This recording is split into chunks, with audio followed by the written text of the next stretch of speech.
I already forgot who I'm talking to. I'm talking to Brian Kenny, a guy who's never laced up gloves a day in his life, who don't know nothing about boxing. Welcome to Watch Mojo, and today we're counting down our picks for the most unexpected and disastrous interview moments for athletes and coaches. What are we talking about?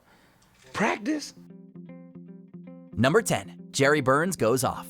Minnesota Vikings coach Jerry Burns steps up to the podium in maybe his most honest and unhinged moment. We got right down there, we got the second down and I don't know what the hell, two yards ago, I don't know what, 15, 40, whatever the hell it was, and Irwin jumps offside. He then goes off about the game, his staff, and the players in a long-winded rant. All the while, he doesn't censor himself in the slightest. You can win a game many ways, many ways. DJ, I was happy when they kicked the goddamn ball to him.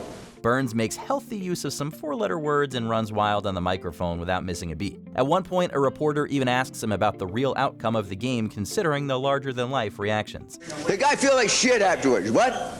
Number 9. James Harden loses his patience. During his tenure with the Houston Rockets, one game against the Portland Trail Blazers in 2014 saw him struggle tremendously. The moment came after James Harden and his team went down 2 games against their opponents in a key series. Following some direct questions, the shooting guard reveals his true feelings after the relatively normal interview ends. We got to get our own swag back. How do you do that in 3 days? Confidence. This includes some off-camera quotes about percentages and even some name-calling on the part of Harden. Clearly frustrated, the player apparently needed a little more time to collect his thoughts before continuing. It's also funny to hear that he reportedly called one of the reporters a weirdo afterwards. Number 8. Terrell Owens cries. It's really unfair. It's really unfair.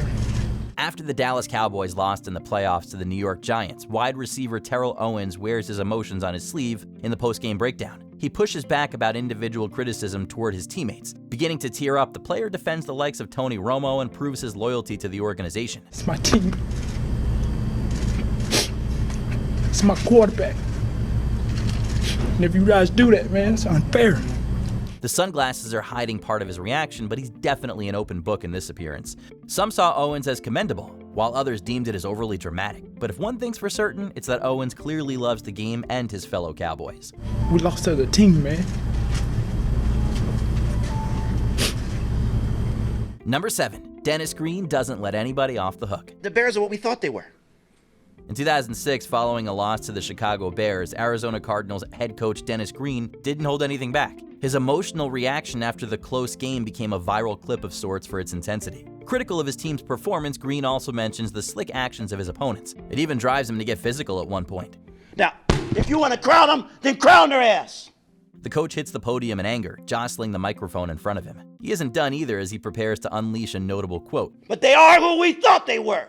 If this is how he talked to the press, we can only imagine the kind of pep talk he gave his players that day. And we let them off the hook. Number 6. Joe Namath gets drunk. Joe Namath was a star player on the New York Jets, becoming a legend for the franchise and earning a place in the Pro Football Hall of Fame. I believe everything that anyone else has watched Chad play impresses me. The same thing impresses them. No stranger to interviews, this exchange from 2003 should have been an easy chance for him to offer up his perspective on the sport. And if the Jets can support him, they will win the championship. It quickly turns south, though, as the star appears to be a little tipsy. This leads to some slurred answers from Namath, after which he even makes some advances on the interviewer. I couldn't care less about the team struggling. What we know is we can improve. It's one of the more awkward appearances of its kind, ranking among the most embarrassing moments of the quarterback's public life. All right, thank you, Susie. Joe's just a happy guy. Isn't he? Number 5. Naomi Osaka breaks down. After winning multiple Grand Slams, Naomi Osaka became one of the most talked about tennis players in the world. With success also came increased scrutiny by the media. I can't really help that there are some things that I tweet or some things that I say that kind of create a lot of news articles or things like that. And I know that it's because I've won a couple Grand Slams and I've gotten to do a lot of press conferences that these things happen. During this press conference, the athlete teared up following a question about her career. It's uncertain whether or not this was the official reason she was brought to tears, but it was clear that she was struggling on this particular day. Okay, I think we're just going to take a quick break. We'll be back in one moment. Her agent later attacked the journalist for his inquiry and the media debated the outcome. Osaka has been a champion for addressing mental health and its importance. We use words like courage and brave, and we throw those things out from time to time. But in some cases, more so than others, it's truly applicable. And in her case, it really, really is, and I applaud her for that. Number 4, Pete Rose versus Jim Gray. Are you willing to show contrition, admit that you bet on baseball, and make some sort of an apology to that effect? With a unique place in MLB history, Pete Rose is regarded with both admiration and criticism. His appearance at this World Series game gave interviewer Jim Gray a chance to challenge the former Cincinnati Red. Not at all, Jim, not at all. I'm not going to admit something didn't happen. Taking issue with the questions, Rose tries to address his gambling controversy without getting angry. Gray wonders if the former athlete will offer up an apology for his actions, but the interviewee refuses to do so in an adamant way. It's too much of a festive night to worry about that. I mean, because I don't know what evidence you're talking about. The two men begin to argue over details about Rose's status with the league. It all becomes an interrogation of sorts as the conversation reaches a stalemate. Yeah, I'm surprised you're bombarding me like this. I mean, I'm doing an interview with you on a great night, a great occasion, a great ovation. Everybody seems to be in a good mood. And you're bringing up something that happened 10 years ago. Ending on a sour note, the entire back and forth ends before the retired player can finish criticizing the NBC sports personality. Number 3, Jim Rome versus Jim Everett. On an episode of the talk show Talk 2, host Jim Rome picks the wrong fight with a football player. He interviews Jim Everett and decides to make a cheap joke about the quarterback's name. Jim, good to have you on the show. Good to be here, Jim. Thank you. Check that. Chris Everett, good to have you on the show. Everett doesn't take kindly to the joke, warning Rome that he's not a fan of the comparison to tennis player Chris Evert. The interviewer fails to take the hint and decides to double down. Unsurprisingly, the athlete takes this personally. Chris? Nobody expected him to go quite that hard, though, with the guest charging the presenter in a violent and chaotic moment. Thankfully for the host, the scuffle stops before anybody gets seriously hurt. Looking back on it, would you do anything differently? Or? No, I wouldn't. I think that all I would say, looking back on it, that is if there's any other professional athlete that wants to do an interview with Mr. Rome, I would say that to be cautious. Number 2, Allan Iverson Talks Practice. I mean, look what we talking about. In one of the greatest memes ever, the Sixers legend gives an incredible after-action report. He starts to lament the state of sports journalism, going on an amazing rant in the process. This all happens in a moment that should have been about his future with Philadelphia, saying practice over and over again. Allan Iverson builds a memorable speech out of a one-word prompt. We sitting here, I'm supposed to be the franchise player, and we're in here talking about practice. Well, Coach, I mean, listen, we talking about practice. Not a game. We talking about practice. You could try to keep up with him, but honestly, we lost count after a few minutes. One could argue whether or not this helped Iverson's legacy, but nobody can dispute this appearance as being an entertaining piece of sports history. It's strange to me too, but we talking about practice, man.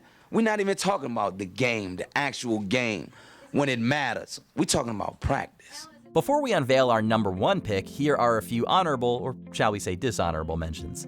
Dan Boyle. This defenseman had it out for one reporter. Nobody respects you. Just so you know. At least I'm leaving here with the respect of my teammates. Instead of somebody like you that tries to bury somebody. That's all you do. John Tortorella. It was Brooksy's moment to shine. You know, Redden sticks up for his teammates the other night. Yeah. And you come out with some sarcastic article. It was funny. It was funny? Yeah. Well, you know what? You were probably beat up in the bus stop most of the time. I think so, huh? Mike Tyson. He's never been the easiest to interview. So whatever happens, happens. Mike, why do you have to talk like that? Well, I'm talking to you the way I want to talk to you. Do you have a problem? Turn off your station. You know what? I think we'll end the discussion right now. Then we could. You got it. Have a nice fight, Mike. Off. Jim Mora. Playoffs? Playoffs? Don't talk about it. Playoffs? You kidding me? Playoffs? Derek Anderson. Okay, nothing was funny. I don't go out there and laugh. It's not funny. It's not fun. Nothing's funny to me. I don't want to go out there and get embarrassed on Monday Night Football in front of everybody. That's why I'm asking you what. I'm telling you right now, we're talking. Deuce and I are talking. What was the context in I'm which? done. Sorry, I'm not dealing with him. Sorry. Before we continue, be sure to subscribe to our channel and ring the bell to get notified about our latest videos. You have the option to be notified for occasional videos or all of them. If you're on your phone, make sure you go into your settings and switch on notifications. Number 1. Mayweather versus Merchant.